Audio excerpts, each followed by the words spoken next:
Hello, how are y'all doing? Let me just pull this up in my group. I think I'm a couple minutes later than usual, which I apologize for. The honest truth is, this is one of those, it's like a romper. This is probably TMI. I had to pee really badly before we went live, and this thing has like all these buttons. It was just like it's like a whole thing. So y'all don't need to know that, but as you know, I like to just be very honest with you and keep it real. So that is why we're a couple of minutes late today. All right, there we see. I can see myself in the group, so we can dive right in.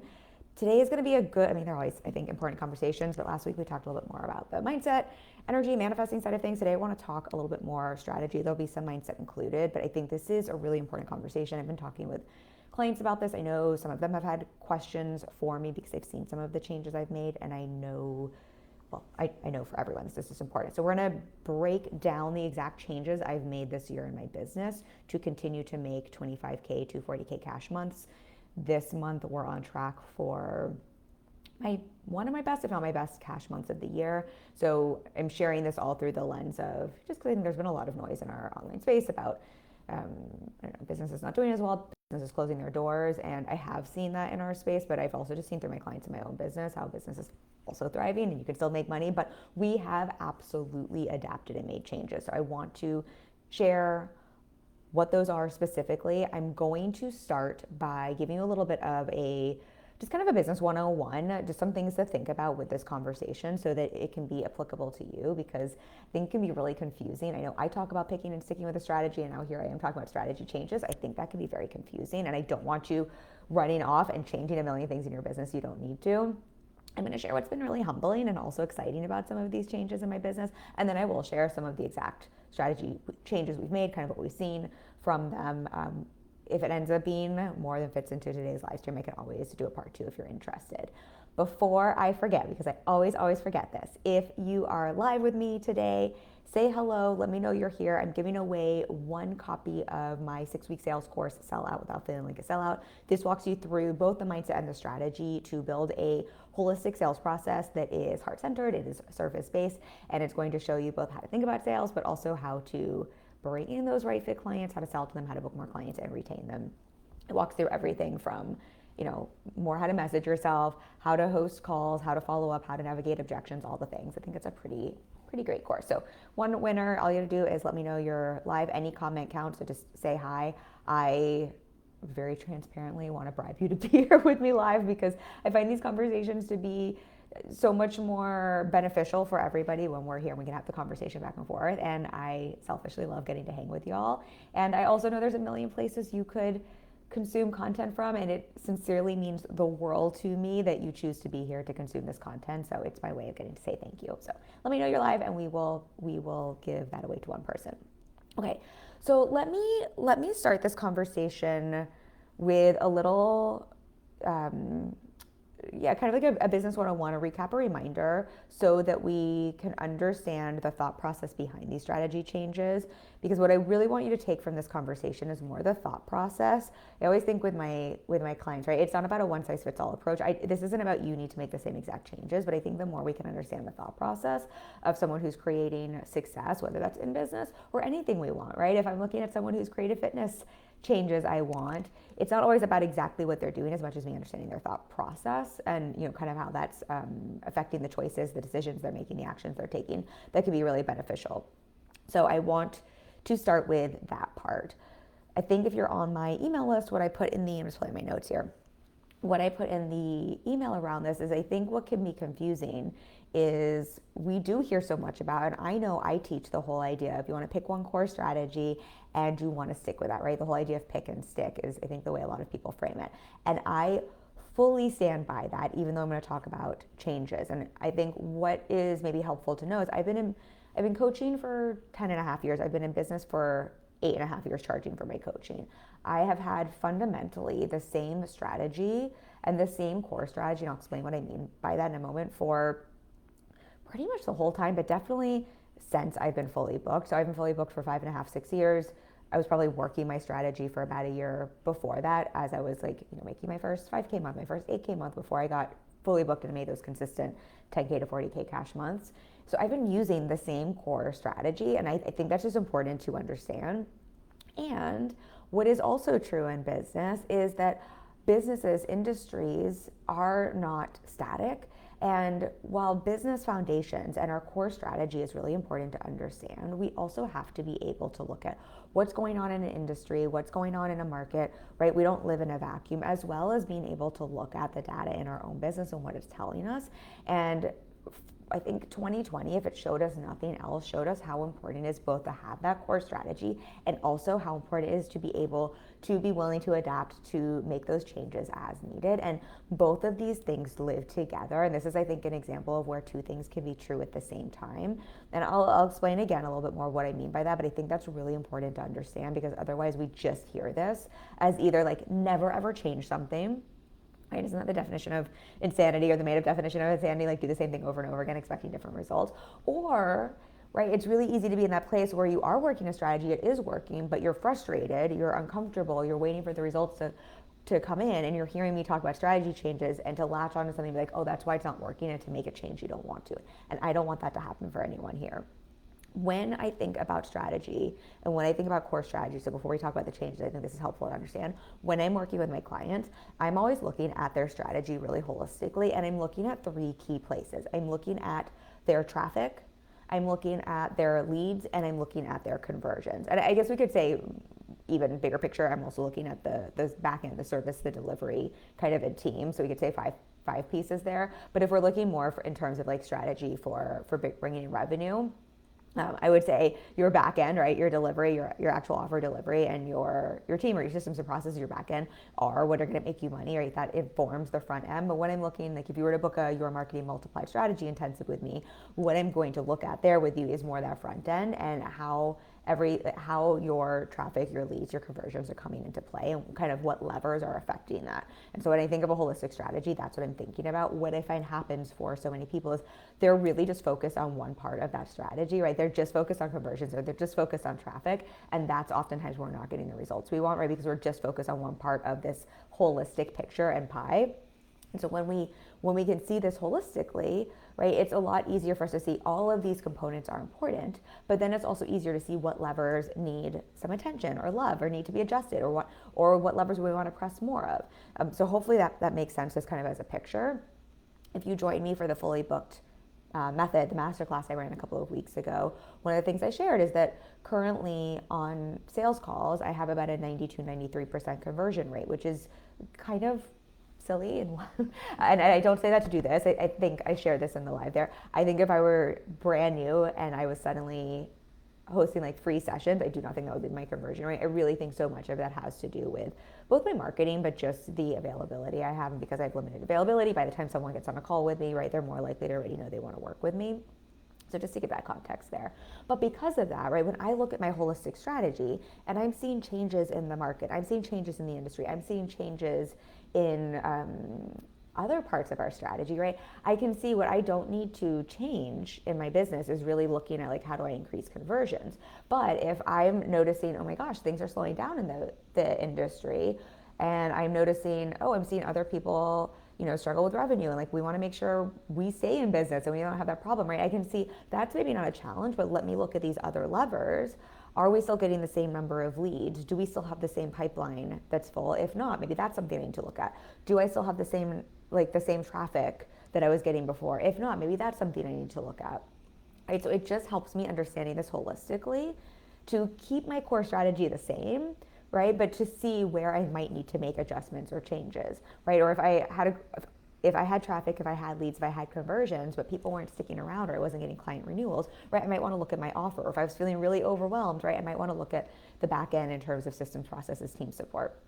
So hopefully that makes sense, but I just want to give a little bit of that back end picture, because when you can understand that, it's a lot easier to see you do want to pick and stick generally, and why you might want to make changes, and how to understand when it makes sense to make a change and when not to make a change. And I think this is also why I have a job, because this is what I'm helping clients with all day, every day. Sometimes it's hard for us to see, when we're in our own business, to see the forest for the trees, and to know, am I just uncomfortable because I'm waiting for results to come in? Am I just being unrealistic in terms of statistically what I expect my business to do? Or is there fundamentally something here I need to pivot, adjust, or change? So hopefully that makes sense. I thought I put notes. I'm going to share that later. I have a fun example from this. Just seeing if I have questions. Okay, no questions. But if you do have questions on that piece, because I do want to talk more about the changes I made, but I'm hoping that that you understand that. But if you have questions about that, please drop them for me now or on the replay. I just need a little water, y'all. I'm so thirsty today. I did a very intense spin class yesterday, and I think I'm a little on the, I'm not dehydrated, but I need a little extra water today. So that's how I'm looking at a strategy holistically. And what I find, and I think just what's helpful here again, is when you understand this and when you know what your strategy is for those different components, right? If we look on the back end, when you know how you're delivering what your offer is and how you're delivering it, when you know what your back end automation systems processes team is, then you feel really secure there. And on the front end, when you know what your strategy is for bringing in conversions or what your conversion tool is, when you know what your strategy is for filling up your client pipeline, those leads, when you know what your strategy is for bringing in traffic, right? You fundamentally have something there that you know what to execute on all the time, but you also then know what to measure, right? What data is important, what to pay attention to, so then you also know when to make shifts or changes. And I find that is really what allows you to sustain success in business. I was talking about this with a client, I think it was like last week, and one of the things we were talking about, because they have some changes in their business, is the only time I'm ever concerned when something's happening in business, let's say there's a change in the industry or the economy, some of the noise we've had this year, or maybe I've seen a temporary slight dip in revenue or dip in email signups or traffic or something like that. The only time that really would stress me out, or maybe I should frame this better, what I was telling my client is the reason that doesn't stress me out is I always know I can look at this and understand what's happening and what's going on in my business. And if I understand what's happening and why I'm getting a certain result or why something's going on, then I also know what levers to press or what I need to do to adjust or change that to get the result I want. And that to me is what creates security in business, peace of mind. I think that's what allows us to stand the test of time. I think it's when we don't know what to look at or why we're getting the results we're getting, including really big results. I think the reason so many business owners create really big results, have a big pop month, and then kind of freak out that they can't sustain that or keep that, or that it feels like a fluke, is because it does feel like a fluke, right? They don't understand what they did to make that result happen. I was talking about this with a friend recently. We were talking about viral reels, and we're like, if you just have a viral reel that just kind of like happens by accident, you don't know why, that's great, but it's not really replicable, which also then means if you have a reel that kind of bombs and you don't know why, right, you don't know how to prevent that from happening again. Just using that as a outlier example here. So I find when you can understand this kind of course concept, right, it just gives you a lot of security in business, and it just can give you a lot of that sense of safety that you can just always be okay. And if you don't have that, that's also okay, but then you sort of know. I think that's also really information awareness is such power, because then you know what you fundamentally want to focus on in your business, both in building out, but also in being able to understand and measure and pay attention to. So that felt important to start with. So let's move on a little bit here, and then I will share the exact changes. But I think maybe this is also helpful to hear. One of the bullets I put for this is what's been really humbling and exciting and energizing about these changes, and what it's shown me about sustainability, aside from what we just talked about, that will always be true for us as entrepreneurs. So I think, I'm just trying to think about, I want to say this. So in terms of what's been humbling, I think, I'm just trying to think how to make this make sense without sharing all the changes, because I want to close with those, because I think there's more nuance there. We have made more changes this year than I have in the entire 8.5 years I've been in business, probably strategically. And that's been really exciting and really energizing, because I am someone who loves to learn and loves to master new things. And I think that it's just brought, when you for any of us, once we get good at something, we've mastered something, that's so great. But I think in some ways, just becomes sort of like, this is just the thing I do. And so when we have something new to learn or to master, to pay attention, I don't know, I think that can just bring a little bit renewed energy to our work, to our marketing. And I think that's a beautiful thing. But what's been humbling is that also means I've been back in the beginner's mindset, in the beginner's shoes in a lot of areas in my business. I personally really try to have a beginner's mindset as often as possible and find that balance between both knowing I'm an expert because I am an expert in what I do, I'm excellent at what I do, but also trying to hold, like, part of what I believe makes for a good expert is not falling into the expert mindset and the expert syndrome. I think they've done studies on this when people are experts in something and they kind of are the top of their game. I'm trying to think who talks, if it's Daniel, it might be Adam Grant who talks about this in some of his books, but they've actually found that newbies will sometimes be more innovative or have better ideas or better insights because when we're experts, right, we just sort of get like locked into routine. Like, this is how things have always been done. This is how things are always done. Not complacent, but I think it is just a little bit of, it's the concept of thin slicing that, what's his name?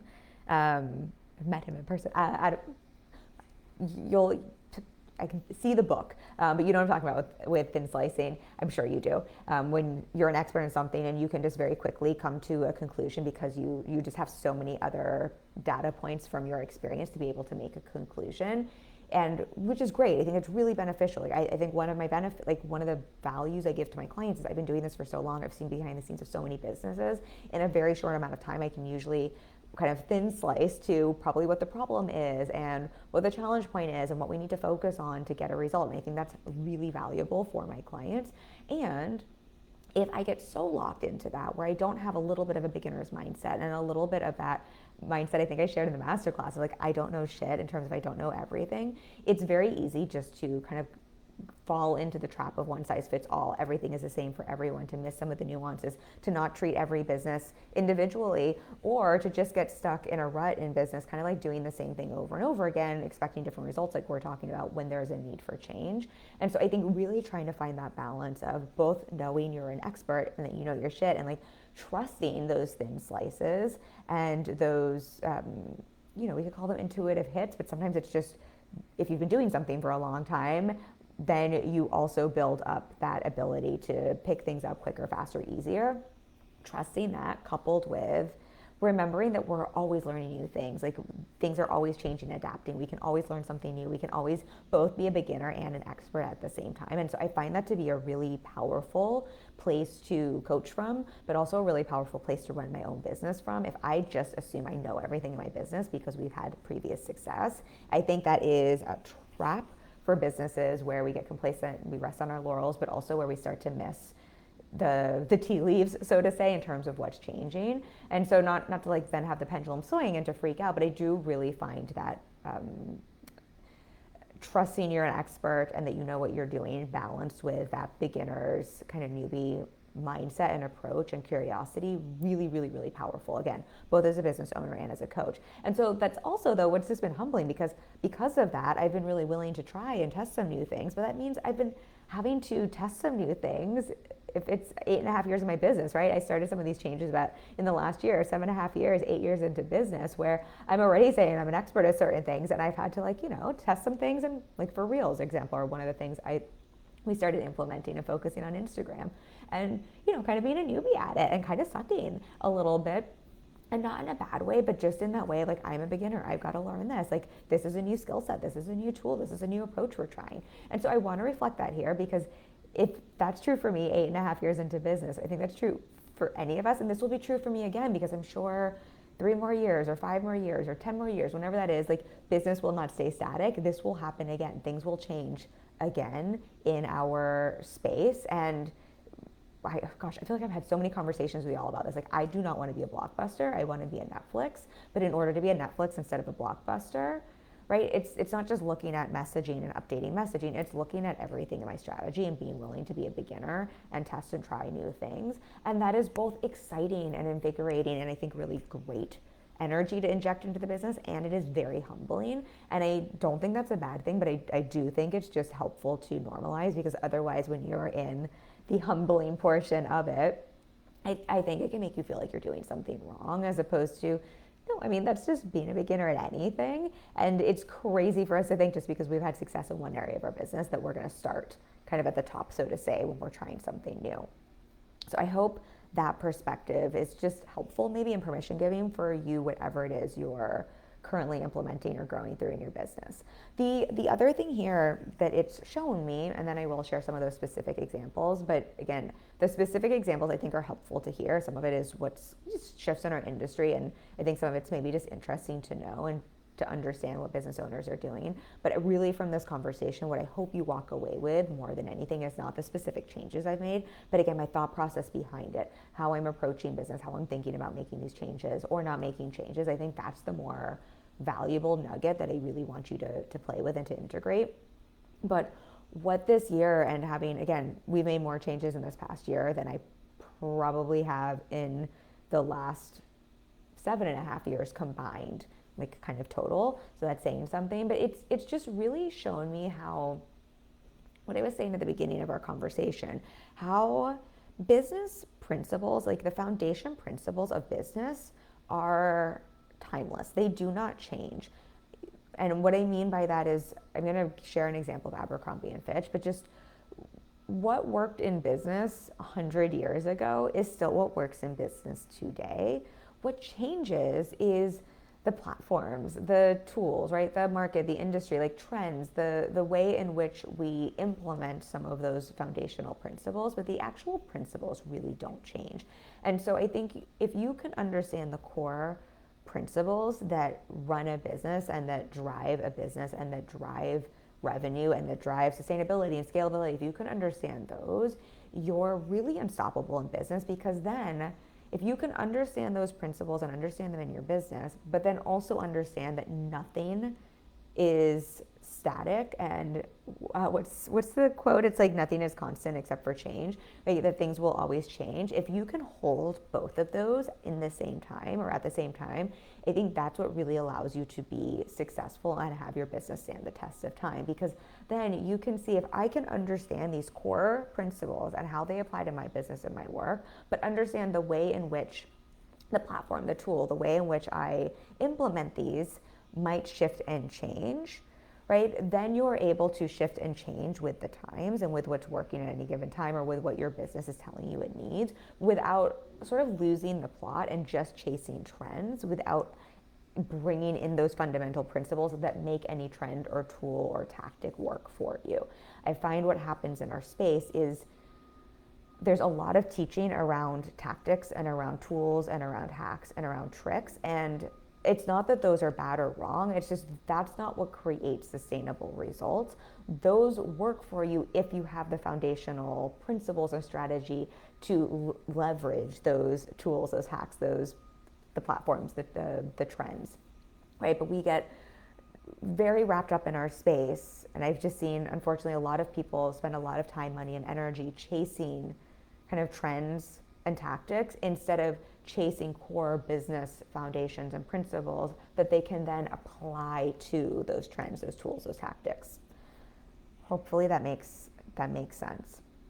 I feel like we could probably do a lot of Olympics analogies and examples there, but I'm going to spare you all the examples because I do want to share what I actually changed. But what I did really quickly before then, just want to give you as an example, just because I think we all know the company Abercrombie and Fitch, and I think they're just a really great example of so much of what we're talking about in this conversation. They began in 1892. So they have shown that they have spanned the test of time, but they have also pivoted and adjusted and changed so much over that time, and they've had some like really rough patches. They started as an outdoor gear store in Manhattan for the elite, which I think is really interesting.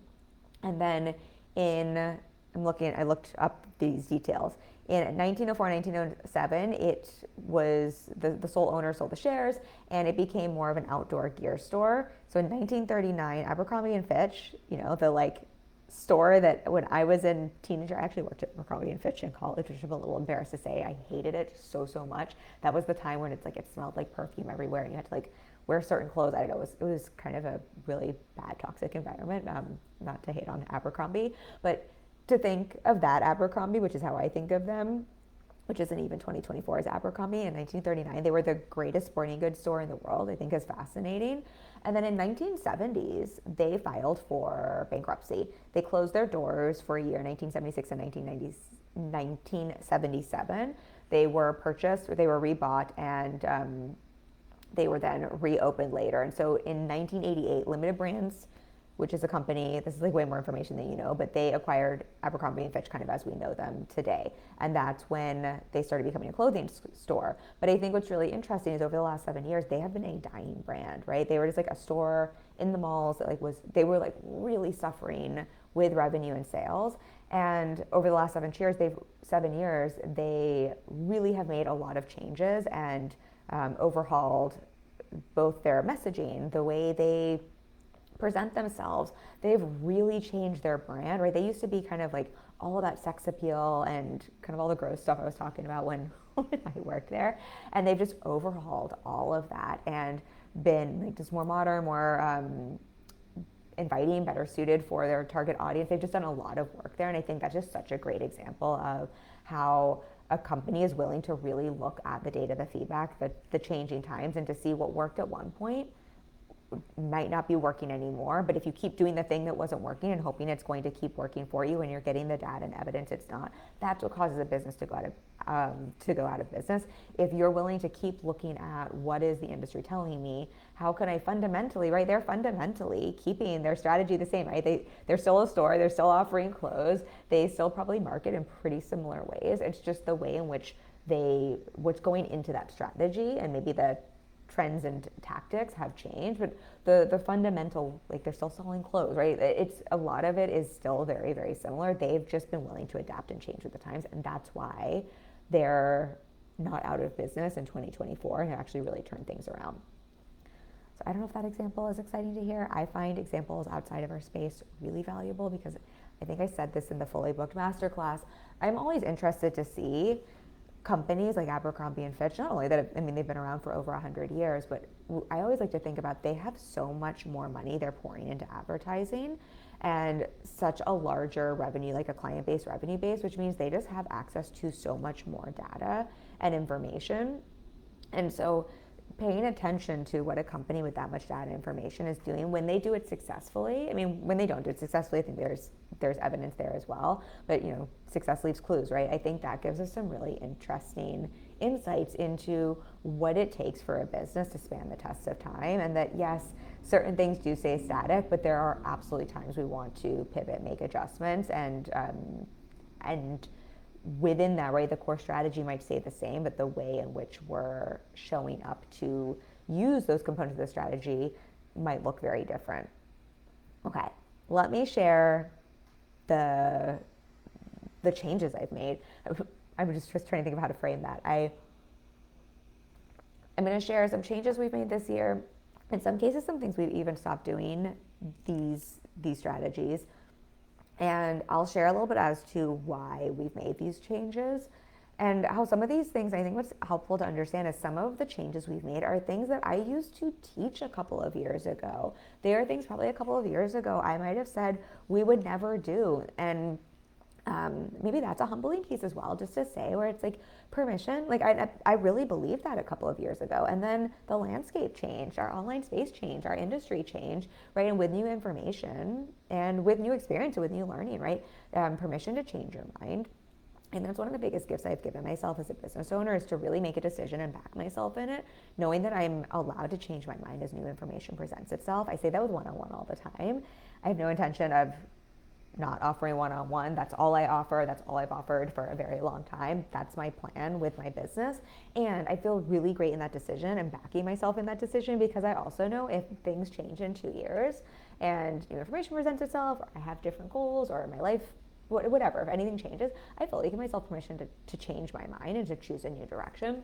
And that's kind of what we're talking about here. I think when we feel like, oh my gosh, but I said this thing 3 years ago, or I declared this thing 3 years ago, or 3 years ago I was teaching on this thing, like, so that means I have to do that forever in business. I think that's when we get ourselves really, really stuck. If Abercrombie and Fitch had been like, man, but we were selling outdoor gear to the elite back in 1890, what was it? What did I say, 1892 or something like that?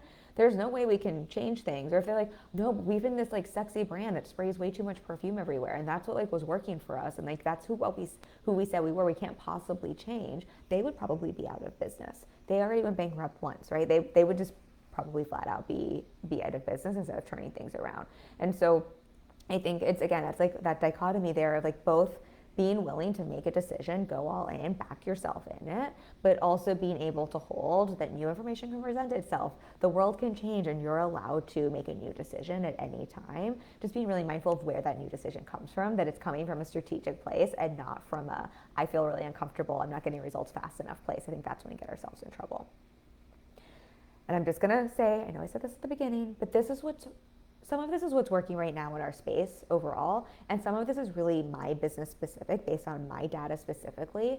And so I really want you to hold what I'm sharing. That's why I started this whole live stream with more of the big picture thinking around this.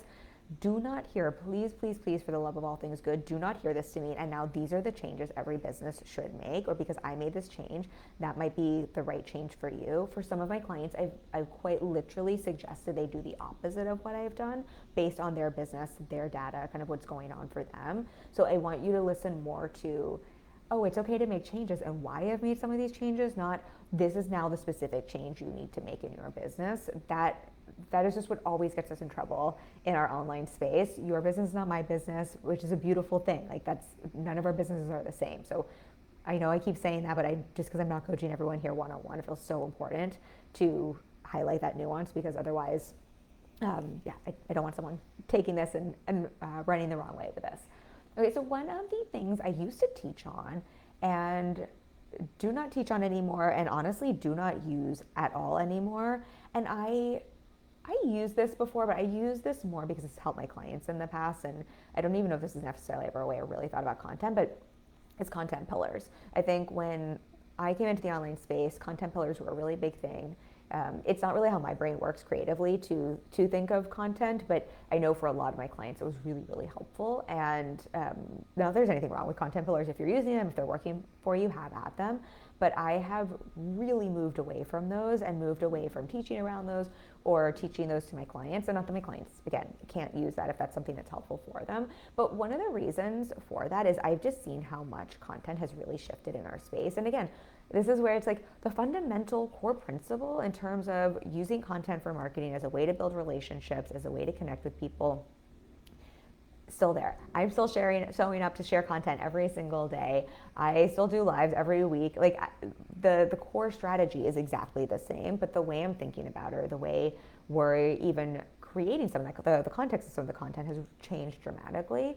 And I've just really seen a shift for my business and for clients' businesses in moving away from, when we used to do more content pillars, I think our content was a bit more educational, maybe a little bit more how-to, maybe a little bit more, not there's anything wrong with that, there's a place for that, but it was just a really different style of content. And I've just really seen a shift, and I don't want to go too deep into this because otherwise that's a whole different conversation. I've done lives on just the content changes, which go back and check those if you want to hear some of my thoughts on that. We can do another one in the future.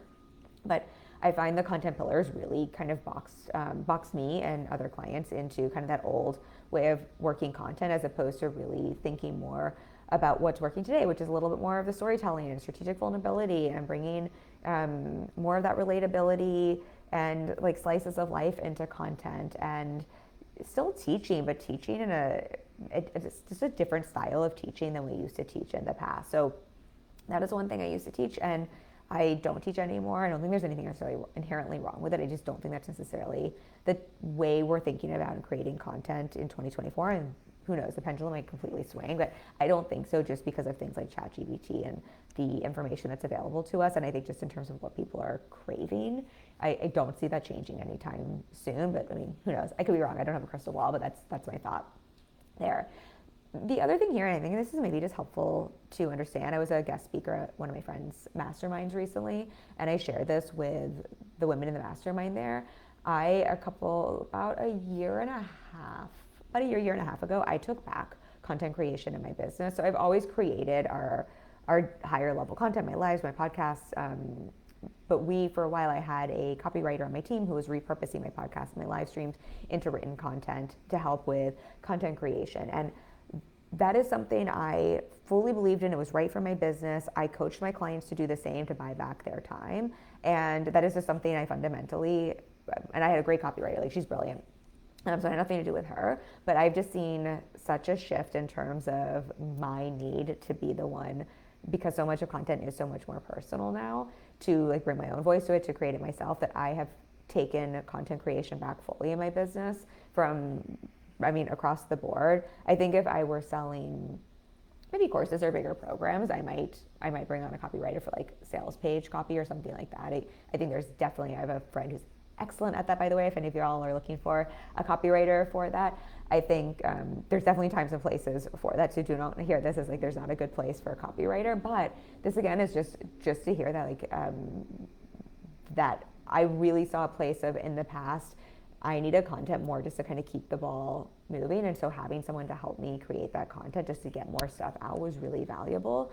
And in the past year and a half, I've just really seen a need to have me being the one creating the content so that we can use the content more for growth as opposed to just kind of keeping things static. And so I think part of this depends on what your current needs are in your business, right? If you're super busy and you just need to get stuff out there, it might make sense to outsource your content. If you're in a place where you really want to grow or be building more relationships or bringing more people in through, traffic, like to grow your list, to build your pipeline, taking some of that back yourself or doing that yourself might be more valuable. And I've just seen that with a lot of business owners at the multi 6, 7 figure and plus stage, even at the multi 7 figure level, where I think in the past, anyone like multi 6 figures and above was really outsourcing a lot of that. And so I think maybe that's just helpful to know, but that's just because I think things have just changed again in our space in terms of kind of what's working.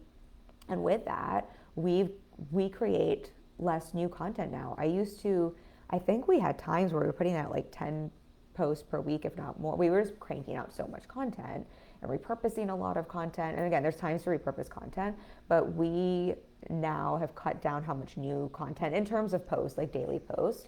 We've cut that down dramatically. So it used to be anywhere between 7 to 12, 14 posts per week. We're now averaging more between 4 to 6. Sometimes we have 7, but it's usually more 4 to 5 on average because, again, we're not repurposing anything. We just aren't seeing the performance from that. I would if I need to take a couple weeks off or something like that. But we're just not seeing the performance from repurposed content the way, it's just not serving the same purpose. And I'm just seeing how when we create new content, it also has a longer shelf life, meaning it's getting more eyeballs, it's getting more reach, it's getting more traction. So there just isn't the same need, right? We're actually getting more, I keep talking about doing less better, but we're getting more traction from fewer new pieces of content that are thought out than cranking out a bunch of stuff that is maybe repurposed. Either repurposed because we've used it before, repurposed from like a podcast or something like that. That's helpful to hear. Okay, let me go on because there's a lot of changes we've made. Otherwise, we're never going to get through this live stream. But I'm hoping this is valuable for y'all to hear. Let me know if you have questions. With the content piece, the other thing we've changed strategically that I think I probably was really harping on clients in a very different way a couple of years ago is we have moved away from super salesy content. Now, we still have promotional posts, we still have sales posts that go out, absolutely. So we haven't moved away from that. But I used to have a lot more direct selling content, and if a client was selling something and they weren't getting results, I would often be like, let me see your feed, and I'd be like, oh, well, I don't see you selling anywhere here. And again, I still have content, you'll see promo posts in my group all the time, but we've really been testing and we've moved a little bit more to selling without selling content, so a little bit more indirect selling content, especially in the kind of the graphic, the hook, the visual, being less of a seller, less direct. And again, we'll still have something like, we have a free masterclass and they still perform decently. But I've just really seen how sales content that feels more like value-driven content with a sell at the end versus directly selling like problem, pain point, solution. Overall, we'll still test back and forth, but overall tends to be working a little bit better. And so that's a big shift just in terms of content and sales strategy. Y'all know this already, but it's worth mentioning here. I did a whole live stream on this if you want more details as to why, but I dropped my podcast. So not even a year ago, I want to say this was 6 to 7 months ago. So earlier this year, I had celebrated, we'd almost done 200 episodes. I think we did 195 episodes in the podcast. And I had my podcast for about 2 years, and I loved my podcast, y'all. Love podcasting. This is my second podcast, but I also had the podcast and this live stream that we're doing every week. And so that's a big strategy change we made because I am someone who, I am consistent AF. to a fault, and I will stick with something. And I've been going live in this group every week, unless it's Christmas or I'm traveling, for as long as I've had this group. So I don't know, I've had this group for 5.5 years, 6 years. I don't know exactly when I started this group. I'd have to look that up, but I've been going live every week since then. So I'm very, very consistent. That's not a problem of mine. And my podcast, I don't want you to, I shared this in the live stream where I talked about why I stopped the podcast. I do not want you to hear that podcasting is dead. I think podcasting is it's a great nurture tool, and it is a great tool for higher form content. And this is where I say, for some clients, I'm giving them the opposite advice, oh my gosh, I can't say words, advice than I would give myself. I have other clients that I'm suggesting start a podcast, or to ramp up their podcast, or to spend more time on their podcast. So literally I have one client, like that's what we're working on right now. So this isn't, again, to say that podcasting isn't great, but I want you to see the changes I've made and why I've made those changes, right? And so the reason I dropped the podcast is what I really started to see is if I'm taking content back, what I just shared, right? And it just takes more intentionality and effort if I'm now creating all of the content. We don't have a copywriter repurposing stuff for us. It's always my content and ideas, but that's being written and repurposed for us. If I'm taking all of this back and I have a full business and a full one-on-one business, right? I have limited time. And I'm also just seeing that really doing less better and having focus, energy, and effort really is what is maximizing results. I was really starting to see, well, I now have too many things I'm trying to do, and I can't do all of these very well, or I'm going to burn out, or I have to drop clients. And there's no need to drop clients when the podcasts and live streams are serving the same point in my strategy. I shared this all again in the other live streams, so I don't want to go into this too deeply, but both my podcast and this live stream are my nurture content. They are my higher form of content where I get to share more value with you. They were serving the same aspect of my strategy, of my customer journey, of my funnel. So I didn't really need two of the same thing. And they were both working for me, but once I took back content and added more onto my plate, right, and I'm seeing everything needs a little bit more intentional effort and time, and really seeing that these two pieces are solving the same problem in my strategy. That's why we dropped the podcast. And so again, this doesn't mean podcasting is bad, but I've had this live stream longer. This live stream has always been the number one kind of tool in our business and way I get to hang out with you, so I wasn't going to drop that. We do have the private podcast, by the way. If you're listening to this on the private podcast in the vault, where we turn these lives into audio format for you a week later, so you can listen to all this content in podcast form for those of you who don't like listening to lives or being on lives. But I think that's just another example of that is something that was quite a big change in our strategy and in our business. And I think it's one of the it's weird. It was bittersweet because I just love the podcasting format as much as I love hanging out with you here. But it was such a smart strategic move because it means I've been able to pour that much more focus into these conversations with you, so I can bring you more of a mini masterclass and bring you something that's a little bit more thought out and a little bit more value and helps you get better results than, not that I wasn't being intentional with the podcast and live streams before, but if you have less time, you can only bring so much to anything you're doing. And so I think it just really allowed me to focus our energy and attention and to actually bring you value that's just, I think, a little bit more helpful. Not to knock the lives in the past, but I do think it's made a really big difference. Kate says, I get this completely. I did the opposite. I dropped my weekly live and continue with podcasting each week for lots of reasons, but the main one being I was struggling to keep both of them going and doing both of them well.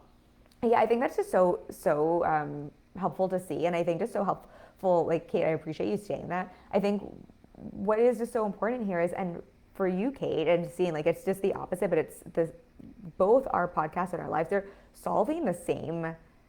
It's not even a problem, but they're meeting the same need in our strategy, and so you do need something, right? I really do believe having a deeper level form of content, whether it's a podcast, whether it's a live stream, whether it's a blog, whatever that is. I do think for most businesses, for most of you who are service providers who are offering something like coaching and therapy, if you're someone like an OBM or maybe a designer, I don't know if that's necessarily a need. So I think that maybe depends on your business, but I do think it's really valuable for building those deeper relationships, but you don't necessarily need to. And Kate, I don't know about this for you, but just for others of you watching, what I also know is and again, Kate, I think you listened to the podcast. I loved my podcast. I think it was really valuable, but I found there was a lot of crossover audiences.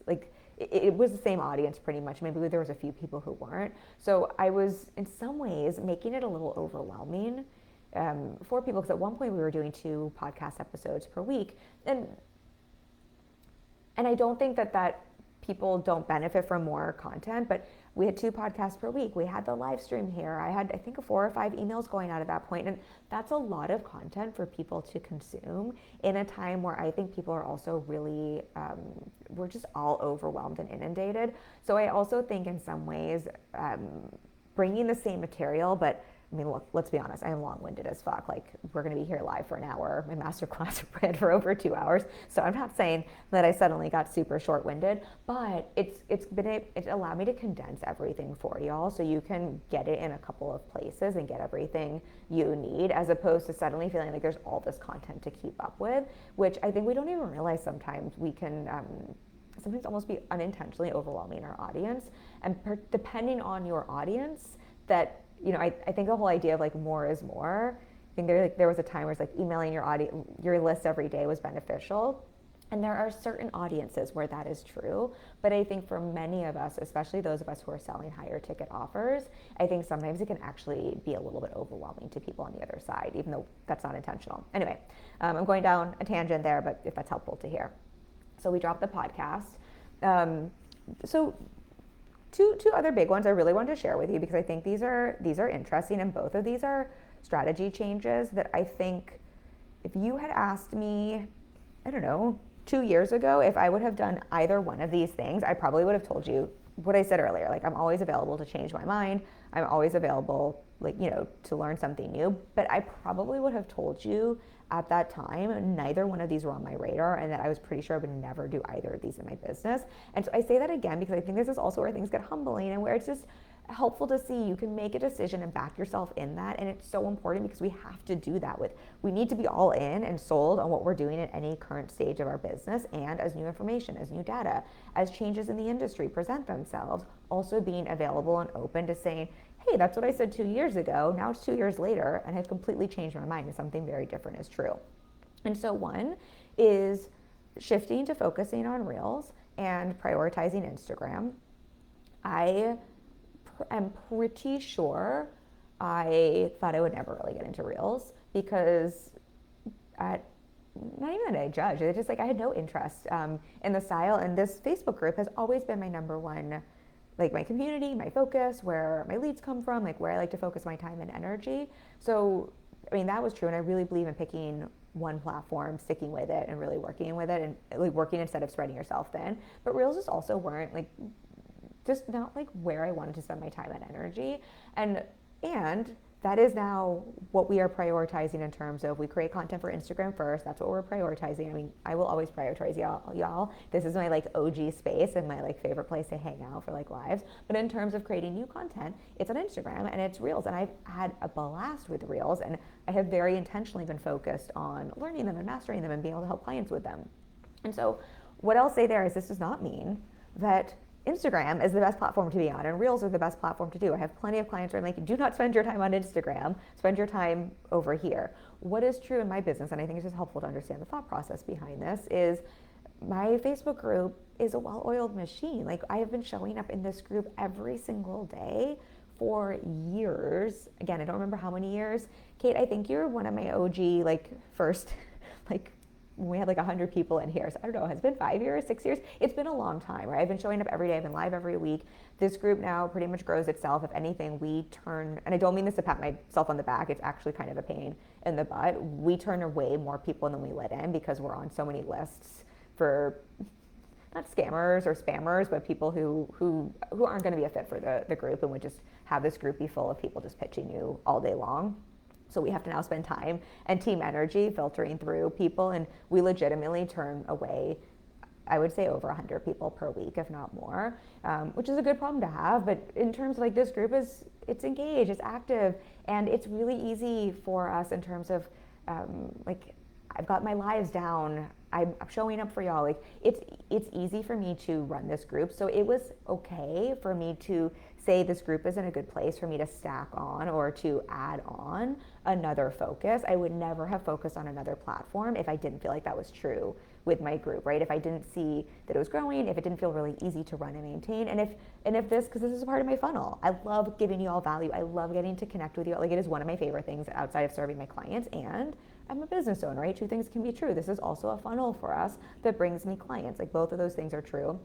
So that was working, right? That was this has been the number one lead generation source for me in my business. And so since that was working, I was in a place where I could focus on something new. And one of, going back to the conversation I talked about at the beginning of this, in terms of understanding traffic and leads and conversions, right? I don't have a conversions problem, but what I started to see is, in terms of new traffic, right, I was just really seeing the opportunity on Instagram. And I would say, if anything, even though this group grows quite a bit, like growing my email list and having some new traffic come in was more of the focus that I've been focused on for the last year. And so Instagram was just a really great place for me to learn something new, but also to play with that, because Reels are great for new traffic. So just to give you a little bit of the understanding behind the thought process there. So that is one thing we have changed, and that was humbling, right? I shouldn't say I sucked at Reels. Like, my Reels at the start were like, some of them were probably a little, I don't even want to say cringe, because I really don't love putting that messaging out there. I was just learning them, right? They were just, I would say they were just cute as I was figuring them out. And I think they've just gotten a lot better. And I still have some where I'm like, oh, okay, like I can really see why that one didn't perform well. Whereas I just had one yesterday that's going viral for my account. I'm like, oh, I can see the difference between, because we've had a couple of them go viral now. So it's been really great for us. But again, very, very different from what we were doing before. Literally something I said I wouldn't do in the past. But you can also see the fundamental strategy is the same. It's showing up and sharing my message. It's showing up and sharing content. It's understanding I want to bring in traffic, right? Like, what is the way I'm bringing in traffic? So it's understanding that the fundamental core strategy is the same. It's just the trends, the tools, the platforms, the tactics are what's changing. But if I didn't know my fundamental strategy, just deciding to hop on Instagram and play with Reels, right, without understanding the rest of the strategy behind it, would be useless.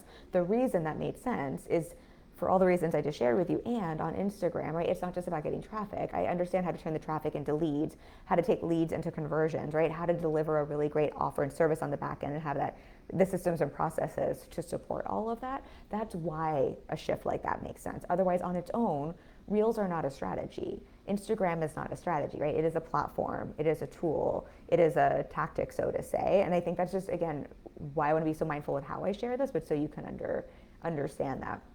But that has been definitely a big shift and a big change, both a learning curve, but it's been a really positive change for our business. And to be honest, I would go back and tell past Kim that she was totally wrong.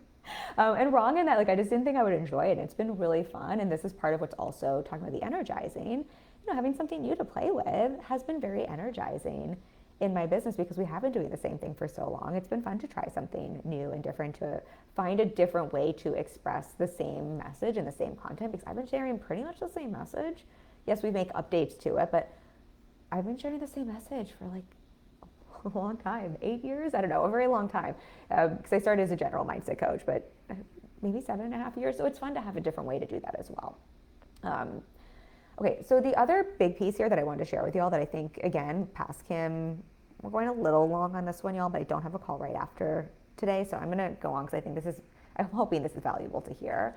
And again, this does not mean this is what's right for everyone, but I'm sharing this just so you can hear, like, these are the changes after not having made any changes in my business for 6-7 years, and also to understand why, because this one in particular is one I was pretty sure I would never do. And I think that's just so helpful for us to see. Again, I keep saying this, but it's like, I do think it's so important to make a decision, to stick with it, to back yourself in it, and to be available to change. Like, we need both of those skill sets at the same time as business owners, as CEOs. But it's been learning to leverage ads, using paid ads, instead of an all organic marketing strategy, and going from posting in Facebook groups to not posting in other Facebook groups in favor of ads.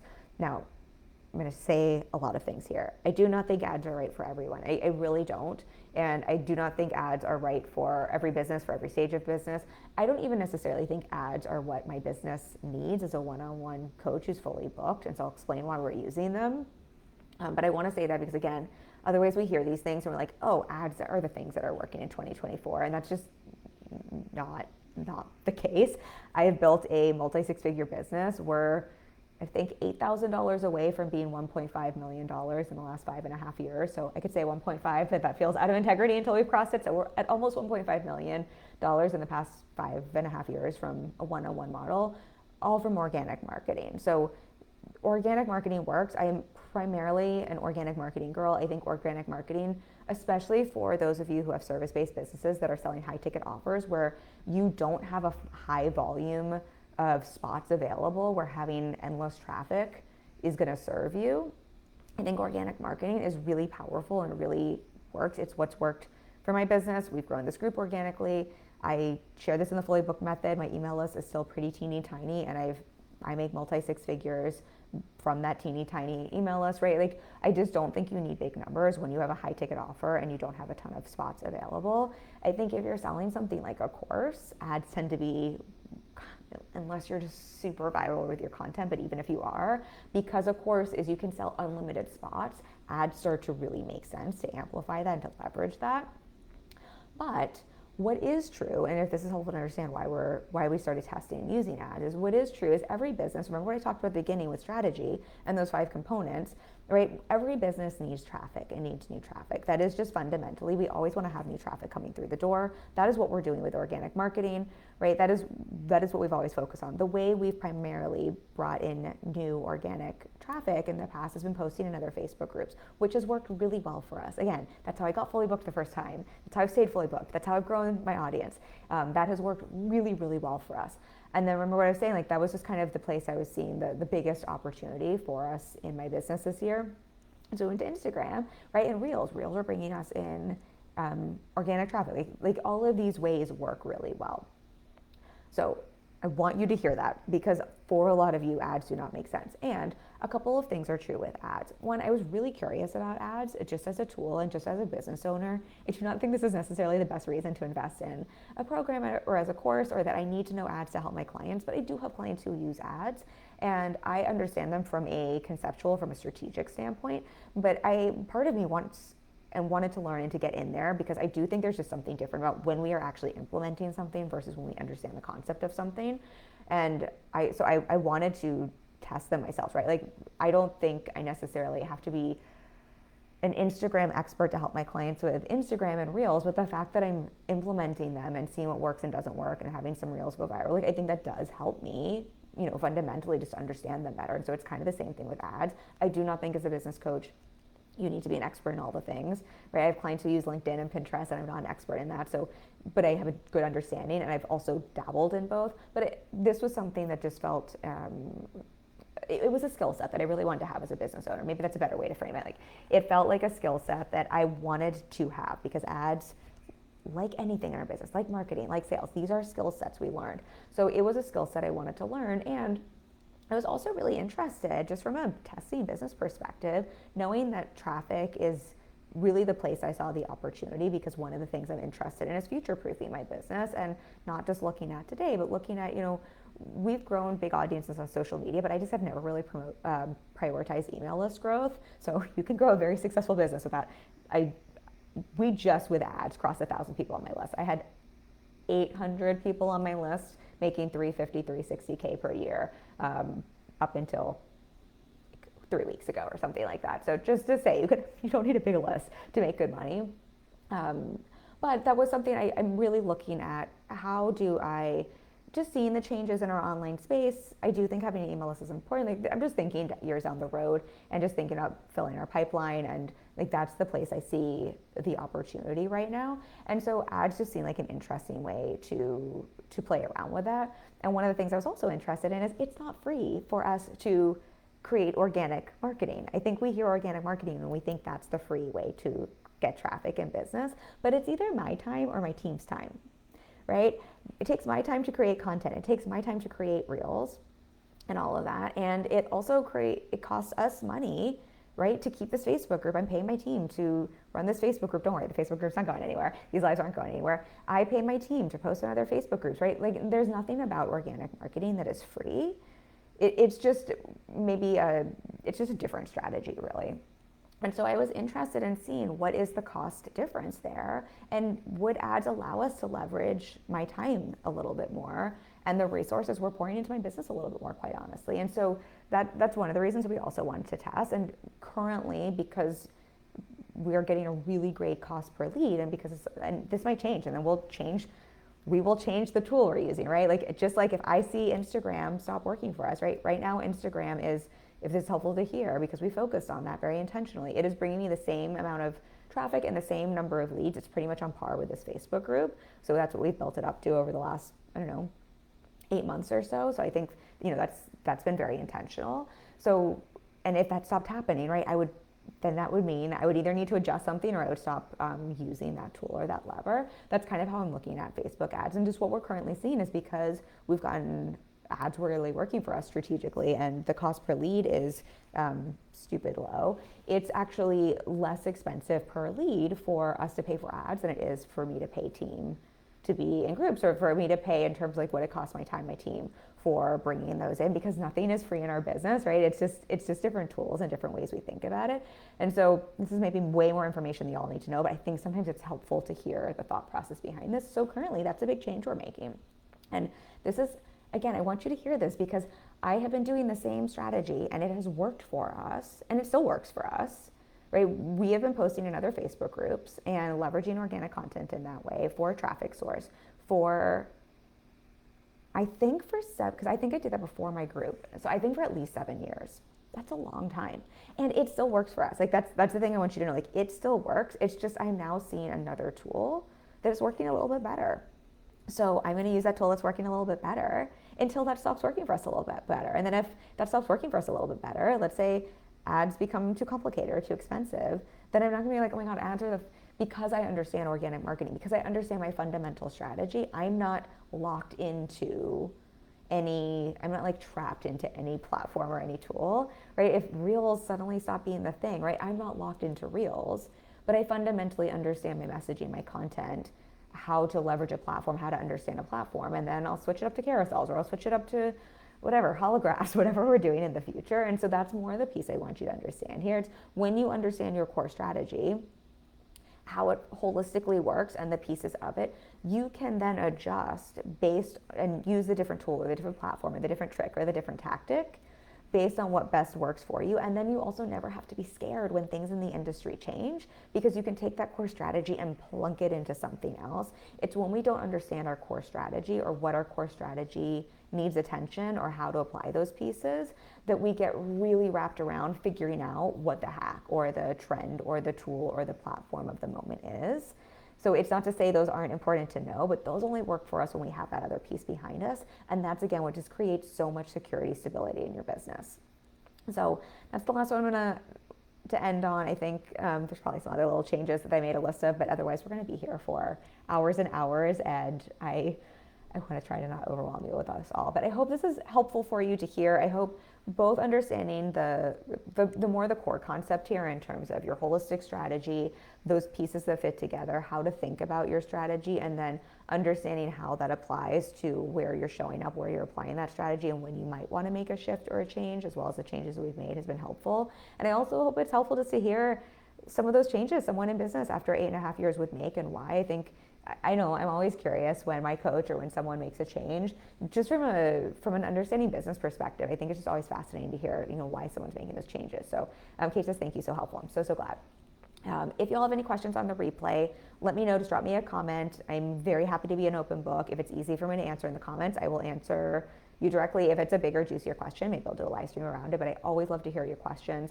And if you are listening to this and you're hearing this and you're like, oh, this is really interesting, I hear all of this, but I'm not actually sure what my holistic marketing strategy is, or my marketing strategy used to work, but it's not working in the same way, and I'm not sure if it's a traffic problem or a leads problem or a conversions problem, or maybe a delivery offer problem, or systems backend automation teams offer problem. I'm not sure what's going on in my strategy. It's not working the same way, or I've never quite got it working the way I've wanted to. reach out. I'll drop a link for a free discovery call. That is why I created my week-long strategy intensive, Your Marketing Multiplied. We map out that holistic marketing strategy, or if you already have a holistic marketing strategy, I can help you get clear on what's working really well, so what levers we want to press more of, and maybe what we want to adjust and pivot so you can sustain your results, increase those results. It's what I'm excellent at. It's what I've been doing for a long time and helping other clients to get far bigger results than me because they have different business models. So I'd love to support you with that. I also have a one-on-one spot opening up this fall. So if you're interested in more long-term support, you can use the discovery call to chat with me about that as well. All right. I love you all so much. Thank you for being here. I will see you next week. Bye.